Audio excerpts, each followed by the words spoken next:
Hey guys, welcome back to the channel. So today I'm back with a simple sketchbook painting. The last time I did roses in the fall, so this one will be roses in the snow. Very original, I know, but I'm actually running out of ideas to paint. So first I'm going to paint the background in one solid color. So to get this shade of blue, I want it to look a bit frosty and cold. I add white with just a little bit of cobalt blue and a dash of pale grey.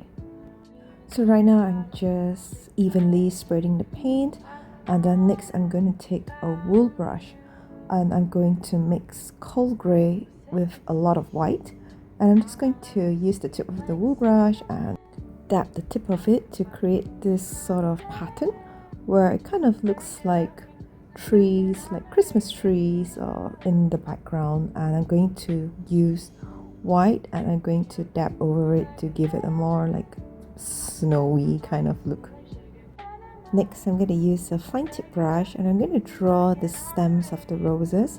What I want to do is just kind of angle it so I know the placement of the stems and the flow of it, and then I'm going to draw the leaves. So there are going to be two batches, or rather two layers of leaves. One is going to be the background leaves, which are a little bit out of focus, and then we're going to draw the leaves in the front where it's going to be in focus. So this one over here is going to be out of focus leaves. After I paint the leaves, I'm going to dab it in titanium white and I'm going to just blend around it so the edges aren't sharp and it looks a little bit blurry. And then I'm going to repeat the same process here. I'm going to give the leaves a little bit of variety of colors. So the background leaves, the ones I'm doing now, are going to be in a lighter shade. Once I'm done blurring it by blending around the edges of the leaf to soften it to give it that blur look, I'm going to draw another layer of stems of leaves over the first one that I've painted. And for this one, I'm going to paint it in a darker shade. So I'm going to mix blue with green to get this nice dark shade of green. So for this set of leaves, I'm not going to blur it or blend it around the edges to make it soft. I'm going to keep it as it is and I want it to look sharp. So for the leaves on the top part, I'm going to paint it in kind of like a lighter shade of green. I'm using olive green just to give it a bit of variety, and the rest here I'm going to keep it dark. Once we're done with the leaves, we're going to draw the rose. I'm using a size 000 brush for this, and I want to just kind of draw lightly so I kind of know where the rose is facing, just kind of drooping down a little bit because it's in the cold. And then I'm going to add a smaller one here and just 2 rose buds to balance out the red in this background.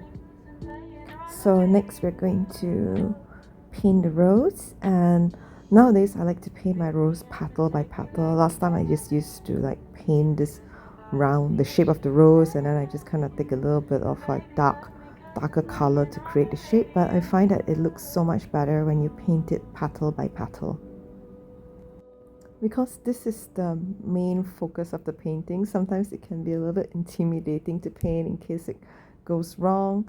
So I usually like to start with the biggest petal first, and then to get that very deep shade of red, I mix crimson with Parisian blue, and then I kind of just shade it and blend it on the way out, and then at the tip of it I use vermilion or scarlet so that you can see the shading in the petals.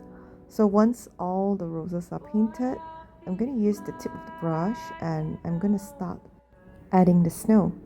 And the first layer of snow, I'm going to put it in a little bit of blue mixed with white, and then on top of it I'm going to just add pure white. So this part is actually my favorite part, adding the snow. So I just want to put the snow on the top side because it falls down, and then I'm just going to, not too much so it wouldn't cover the whole thing, but just enough so that it looks like light snow fell upon it on that day. So I'm going to make sure I've got the leaves covered as well, but only the leaves that are not blurred in like the background leaves earlier. So I'm just going to put the snow on the leaves that are in the foreground. Then I'm going to add a little bit more just white color snow to give it a bit more highlights, and it is finished. Thank you guys so much for watching. I hope you find this tutorial useful, and I hope to see you again in the next video. Goodbye.